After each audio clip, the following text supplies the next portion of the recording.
আজকে এত জুলুম, এত নিপীড়ন, এত নির্যাতন, যে নেত্রীকে দেখলাম পায়ে হেঁটে কারাগারের ভিতরে ঢুকলেন, সেই নেত্রী আসলেন হুইল চেয়ারে। আজকে একের পর এক রোগাক্রান্ত, একের পর এক অসুস্থতায় তিনি ভুগছেন। এটার অন্য কোনো কারণ নেই, এটার অন্য কোনো নতুন করে ব্যাখ্যার কোনো প্রয়োজন পড়ে না। একমাত্র এই চক্রান্ত নীল নকশা হচ্ছে শেখ হাসিনার।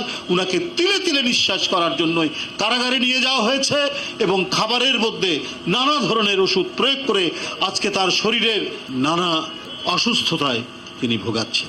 এটা প্রমাণিত হয় যে উনার অসুস্থতার গুরুত্ব যখন বলা হয় বিএনপির পক্ষ থেকে, তার চিকিৎসকরা, দেশনেত্রীর চিকিৎসকরা যখন বলেন, মানে 5 সেকেন্ডও দেরি হয় না, আইন মন্ত্রী চট করে বলেন না, বিদেশে যাওয়ার কোনো সুযোগ নেই।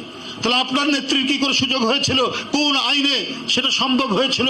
কিভাবে তিনি গিয়েছিলেন? কারণ তার মধ্যে হচ্ছে আতাত দালালির একটা মনোবৃত্তি আছে, আর খালেদা জিয়ার মধ্যে দালালির কোনো মনোবৃত্তি নেই বলেই আপোষহীন এবং সাহসী এই নেতৃত্ব, অত্যন্ত দৃঢ়চেতা এই নেতৃত্ব জনগণকে ছেড়ে যায়নি বলেই আজকে শেখ হাসিনার সমস্ত রাগ, সমস্ত ঈর্ষা, সমস্ত আক্রোশ, সমস্ত প্রতিহিংসা তার উপর দিয়ে আজকে নানা জটিল রোগে আক্রান্ত করে তাকে ধুকে ধুকে দুনিয়া থেকে সরিয়ে দেওয়ার চক্রান্ত চালিয়ে যাচ্ছেন শেখ হাসিনা।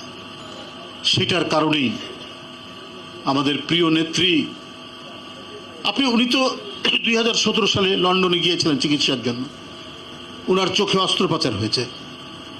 ওবায়দুল কাদের সেদিন বলেছে না বেগম খালেদা জিয়া ফিরবেন না? পলাতক তো আপনারা, ভীরু তো আপনার নেত্রী।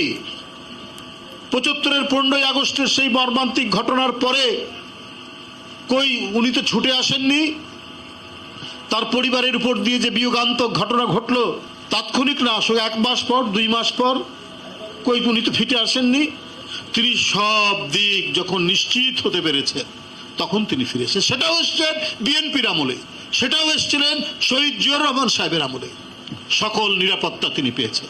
বরং উনি আসার 13 দিন পর শহীদ জিয়াউর রহমান শহীদ হলেন।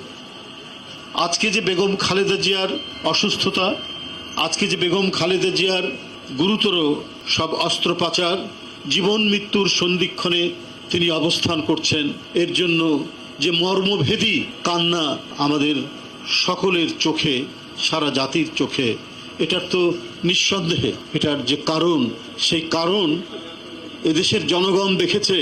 সমস্ত দুর্যোগ সংকট যখনই এসেছে, মা যেমন তার আঁচল দিয়ে সন্তানকে বিপদ থেকে রক্ষা করে, ঠিক তেমনি এই নেত্রী তার সমস্ত সহানুভূতি, তার সমস্ত ভালোবাসা দিয়ে এই জনগণকে ছেড়ে তিনি কখনো পালিয়ে যাননি দেশ ছেড়ে।